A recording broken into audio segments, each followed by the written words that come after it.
Hi, everyone. Judge Andrew Napoliatano here for Judging Freedom. Today is Wednesday, September 18th, 2024. Our dear friend, Colonel Douglas Macgregor, joins us now. Colonel Macgregor, thank you. Thank you very much for being here. Thank you for your time. Colonel, about a week ago at this time, Secretary of State Antony Blinken was in Kyiv with his British counterpart, Defense Minister David Lemmy.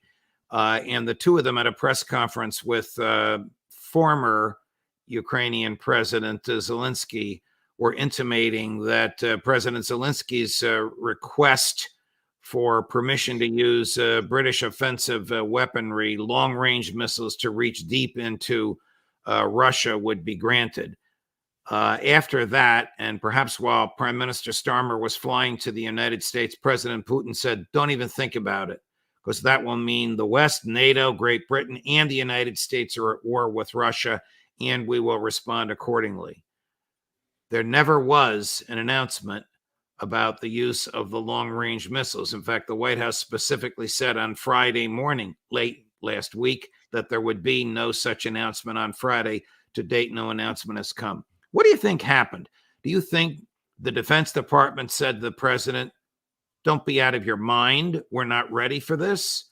Do you think people listened to what Vladimir Putin said and thought, I think they very definitely listened to President Putin. There's no question about it. He made it unambiguously clear that if targets inside Russia were now struck with whatever long-range strike weapons we give the Ukrainians, that would essentially be a war with Russia, between Russia and NATO, and of course, between Russia and the United States.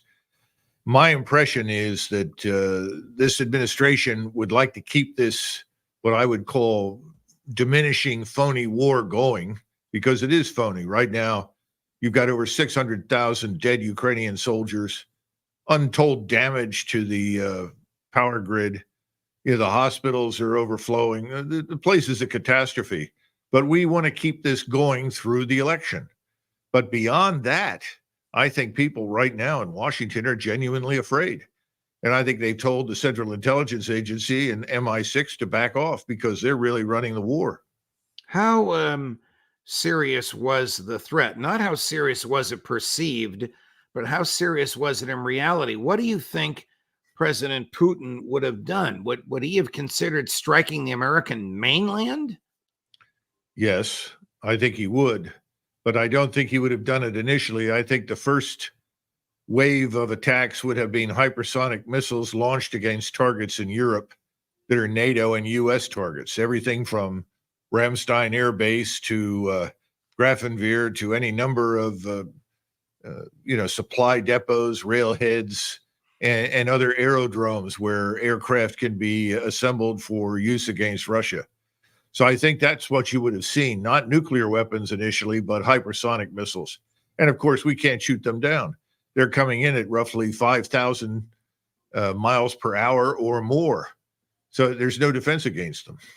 Colonel, you were once an official in the Defense Department. Do you think that officials in the Defense Department actually went to the White House and said, stop listening to intel? We can't deal with this. Putin is serious. It's possible, but I have no way of knowing. And, thus far, the Secretary of Defense, Lloyd Austin, has been a go-along, get-along guy. He really hasn't raised strenuous objections to very much. But it's possible. I certainly know that senior officers in the Air Force and the Army, I know absolutely have raised questions about the wisdom of this, and have probably pointed out what you just said, that we have no defense against these hypersonic missiles. Colonel, yesterday, Ukrainian drones, or this may actually have happened early today, European time, destroyed a Russian missile warehouse in a place called Toropets, Toropets, Russia, destroying 300 Iskander missiles and other anti-aircraft munitions. The explosion was so enormous, it was detected on seismograph meters in the area. What does this tell you? Does it tell you that the crushing defeat the Ukrainians suffered in Kursk was not enough to teach them to stay out of Russia, or do they really think they're going to accomplish something by an offensive attack like this? Judge, I think we have to understand that this is a war that is largely being conducted today by the CIA and MI6 in London.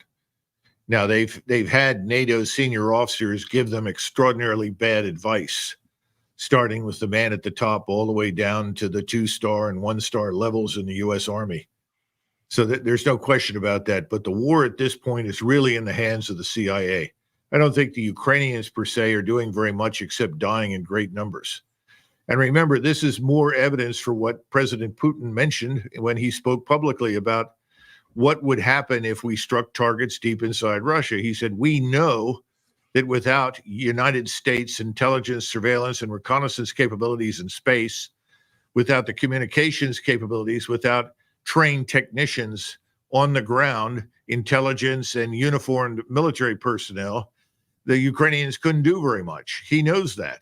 So this is just another nail in the coffin of our relationship, not just with Russia, but I think with everybody in Europe. We're making things worse at a point in time where, in the interest of the Ukrainian people, this should be scaled back dramatically, and we should be concerned about humanitarian aid for Ukraine, not more weaponry. But the CIA is operating this almost in isolation from any strict guidance. So I hope seriously that Jake Sullivan and Secretary of State Blinken, President Biden, and others have made it emphatically clear that we will not tolerate the use of these strike weapons against targets inside Russia, because if it continues, we will be treated to a hail of those hypersonic missiles, and they'll come quickly, suddenly, and dramatically. And they can't be shot down. No. It's over 5,000 miles per hour. The fastest speed at Mach speed is at about 7,600 miles per hour. We rarely see that. But right now, from 4,500 up to about 6,000 miles per hour, those missiles are untouchable. By the time you have acquired it, it's vanished. You saw the Houthis who fired a missile 1,300 miles, and it reached its target inside of 12 minutes. I mean, that's astonishingly fast. Yeah, we just can't keep up with it. We can't track it because your radars have to operate at light speed to stay ahead of the missile that you've detected. So right now, no, we can't shoot them down. Is Ukraine on the verge of collapse? Is it limping? I'll use this phrase, limping toward election day. Oh, I think the place is on life support. It's worse than that. This is a comatose patient, very nearly, and the doctors are now trying to breathe for the patient. That's essentially what we're trying to say. Nothing would be happening if it were not for our intelligence networks, our technicians, intelligence officers, and military advisors on the ground. This would have long since ended. So we've got the whole place on life support. Colonel, here's somebody who disagrees with you. I'm sure the audience is 100% on your side, and you are welcome to brush his hair. Cut number 7. As for the role the Ukrainians could themselves play in stability and security in the Euro-Atlantic area, it's obvious. This thanks to the heroism of the Ukrainian forces. They've been fighting for more than 2 years, almost 3 years. They are the most accomplished armed forces in the whole continent. And it's easy to see how they could play a very, very important role in peace and stability on the European continent. One of the arguments I think we should make to our American friends is if they want to take back some US troops from the European theater and save a few billion, a lot of billion, Mike, then I'm sure the Ukrainians, having defeated the Russians, and there's nobody more effective at defeating the Russians than the Ukrainians, I'm sure the Ukrainians would be only too happy to backfill in Europe. Anyway, those are some of the things, some of the ways in which I think Ukraine can be a force for stability. Mike, to whom he refers, is seated next to him, former CIA director and former Secretary of State Mike Pompeo. Delusional? Well, let's put it this way. I think that Boris Johnson is by far the most accomplished clown in the NATO circus. There's nobody who is capable of more outrageous statements and behavior than Johnson. You know, there's a funny sidebar to this whole thing. If you notice his hair, sadly, that's very common in Great Britain. And we used to see British officers when I was at Supreme Headquarters of Allied Powers Europe would show up for group photos. And you'd have all these British officers mixed in with the rest of us. And I remember the photographer, who I think was actually a Belgian, and he said, "Can you please ask the Englishman with the fuzzy hair to move a little to the right?" And then everybody looked at him and he said, "Which one?" You know, everybody looks like Boris Johnson in uniform. It's really bizarre. No, this is absurd nonsense. The man is completely outrageous. He's reading from a script. He doesn't know anything, doesn't know what he's talking about, and he doesn't care. And unfortunately, I think Pompeo falls into the same club. These people are shameless warmongers. It pays them. It rewards them.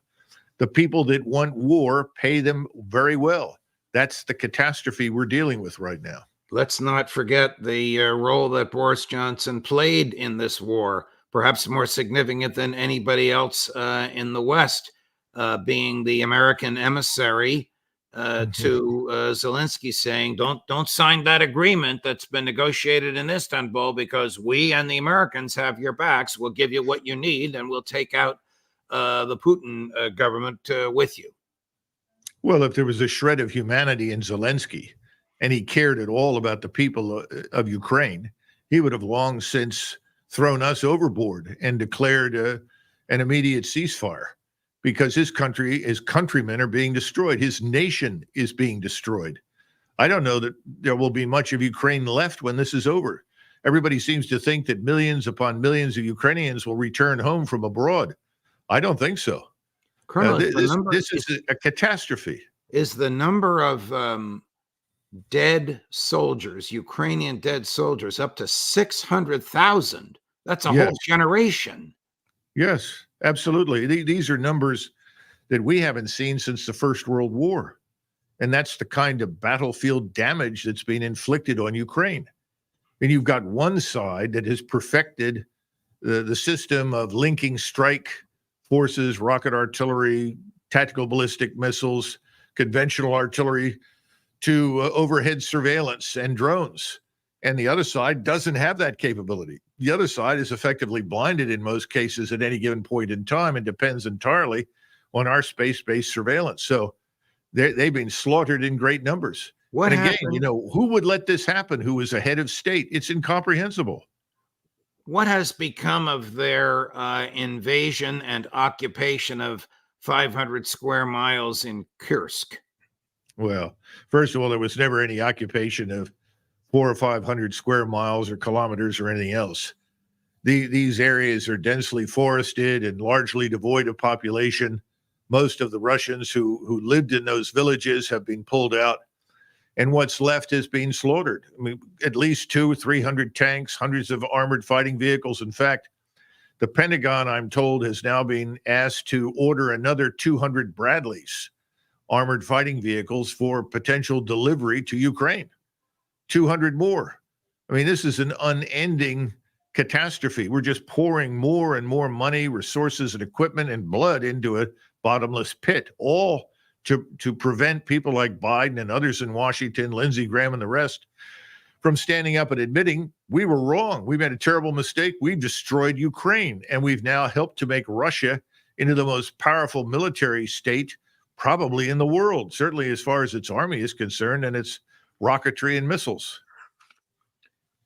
Transitioning to Israel, Colonel, yesterday the Israelis caused about 3,300 or so pagers to explode in the pocketbooks nearby Hezbollah people and people in Lebanon and in Syria. About 2,700 have been injured. About 12,000 about 12 are dead, including 2 children. This morning, there were about another 200 of these exploding in a different part of Lebanon. Is this the beginning of a major regional confrontation between Lebanon and its allies and Israel? I think so. The Israelis have said that the reason they initiated this cyber attack, probably one of the largest in history, was because the Arabs were beginning to catch on. In other words, people in Hezbollah and in Lebanon and probably the Iranians had begun to figure out, or at least detect, that something like this could happen. And so they felt that they had to initiate it quickly in order to derive some benefit from it. I think that was an unfortunate decision because this attack will not now necessarily benefit from what just happened. Nobody who was killed is indispensable. You know, Charles de Gaulle used to say the cemeteries are full of indispensable people, and he was right. But this is a setback. But on the other hand, this is a capability that's been with us for some time. People need to understand this. I mean, it's not difficult to cause these lithium batteries to explode. There are ways to do it. We have a case, at least in 1989, of a Palestinian Arab who was identified as having something to do with a bombing in Israel. And he picked up his phone in 1989, and the phone exploded, almost blew his head off. So this has been with us for a while.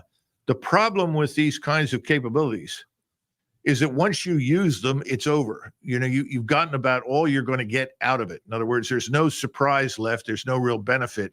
And once you use it, everybody knows about it.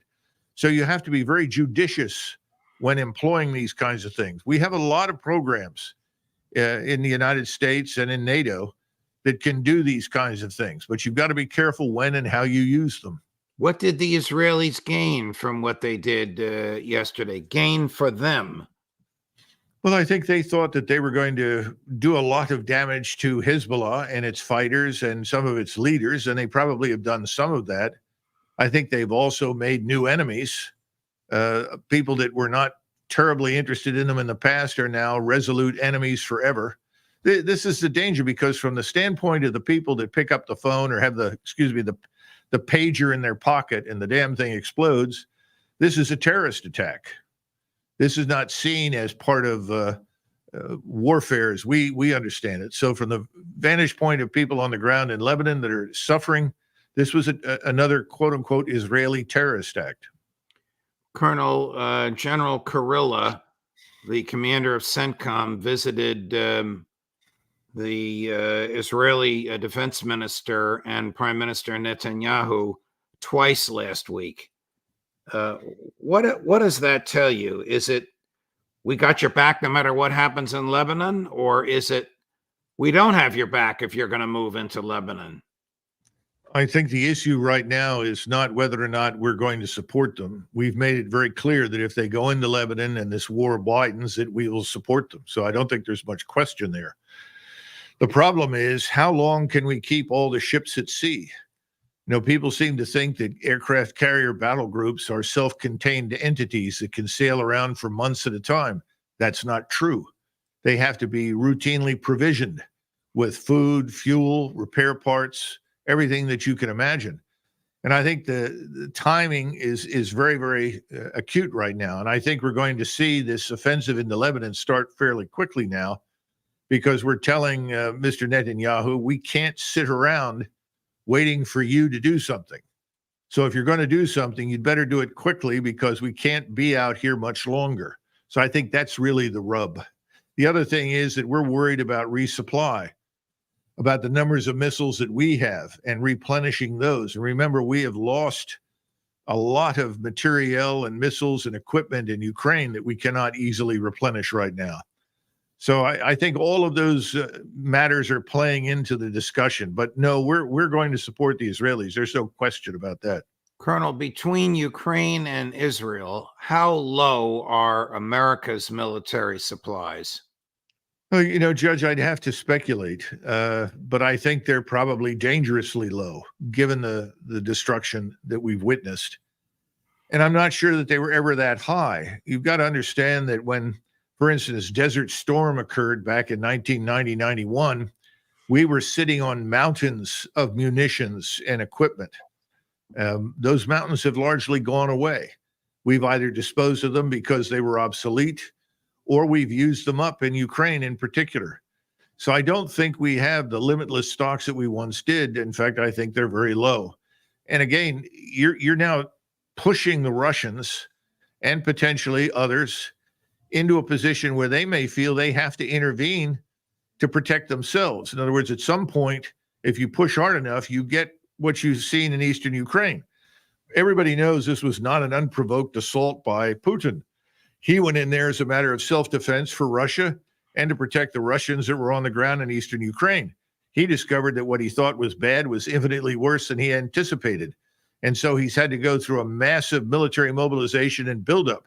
Now he has a tremendous capability that he did not have in February of 2022. But we don't. We don't have that. We have no surge capability. If the president of the United States directed the Secretary of Defense, produce 2,000 missiles, 2,000 ATACMS, 2,000 Patriot missiles, 3,000 strike systems, SM-3, whatever it is, we can't do it very quickly. We don't have that ability. Going back to Israel, the Israeli government leaked the fact that Prime Minister Netanyahu is contemplating firing Defense Minister Gallant and replacing him with another right-wing oriented person like Smotrich or Gavir, not Smotrich or Ben Gavir, but someone like that. Do we care? Is it going to make any difference? At the same time, this retired Major General Gadi Shamni says our soldiers are winning every tactical encounter with Hamas, but we're losing the war, and in a big way. This is a recently retired IDF Major General. What's your take on all of this, Colonel? Well, I think in broad terms, the general is right. But I think it's a mistake to assume that every encounter is a win for the Israelis. It's not. And remember that they have very few people that they can afford to lose at any given point in time. The last time they went to war and suffered casualties on the scale that they're suffering or have been suffering to date was in 1973. They had 2,000 dead at that point, and that was a severe setback to Israel. It only has a limited manpower pool based on the 6.2 million Jews that live there. And now we've had this issue of forcing portions of the Jewish population that don't want to fight as part of the IDF. So I think he's essentially correct. I don't think Gallant's departure will help Netanyahu. I also am not sure that it's going to make much difference to him. He's really in charge. And unless you remove him, I don't see much changing. And even then, the Israelis are in a tough position. They've essentially said that whatever happens, they can never accept a Palestinian state. And I think they all know that if they back away from their original goals, which is to essentially eliminate the Arab populations in the West Bank and Gaza, that's really where they want to go, and now in southern Lebanon, that they're going to have to accept something else. So I think the Israeli government, the Israeli people, the Israeli Defense Force, everyone is in the same boat. It's either we win or we go down with the ship, which is a terrible position to be in. And no one in Washington seems to be interested in helping them out. I mean, we think we're helping them by giving them anything they want. In fact, we've put them on a road to suicide, in my judgment. Foreign Minister Gallant appears to have become, Defense Minister Gallant, the one that Prime Minister Netanyahu was contemplating replacing, seems to have become the voice of the IDF to the Prime Minister. We're exhausted. We're not winning. We're not ready to go into Lebanon. Are they ready to go into Lebanon as a fighting force? Well, without the hard data, in other words, to look at the equipment sets and the numbers of people who've been killed and wounded as a result of the war in Gaza and whatever else has happened in terms of the Hezbollah strikes, I can't be absolutely certain, but I think I can say that this has lasted longer than any other conflict in which Israel has been engaged. Their economy is very definitely in ruins. They are subsisting on billions of dollars of American money to stay afloat and money from the diaspora, wealthy Jews overseas. So we know that. And then if you look at the numbers of people that they can mobilize and have in the IDF, a substantial number of these people have been wounded or killed. So I would say they probably aren't ready for what Hezbollah has to offer. But I don't have the hard data. No one does. I mean, they're not going to volunteer the hard data to us. Colonel, 2 nights ago on MSNBC, the former United States Senator, former Secretary of State, former Democratic candidate for president, and graduate of Yale Law School, Hillary Rodham Clinton, told Rachel Maddow that it was acceptable for the Justice Department to prosecute Americans who, quote, traffic in propaganda. I guess that's Orwellian for speak a language and utter ideas that the government doesn't want to hear. Is the freedom of speech under attack when Mrs. Clinton can say something like that with a serious face? Oh, indisputably. Remember that the people that we're dealing with right now on the left, people like Hillary Clinton and her colleagues, the closest analog that I can come to them involve people like Trotsky and Lenin, Kamenev, Radek, these Bolsheviks who reached the conclusion early on that they had a monopoly on truth, that theirs was not simply the right way, it was the only way. And that's very much the mentality of the hard left.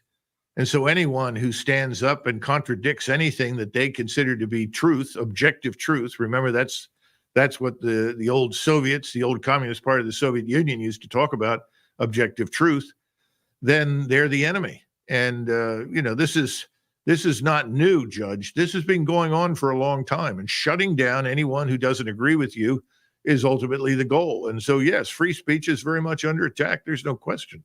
I mean, the federal government just obtained indictments against Russians for being in Russia, working for a Russian network and articulating views on that network. It's inconceivable to me how those human beings violated American law.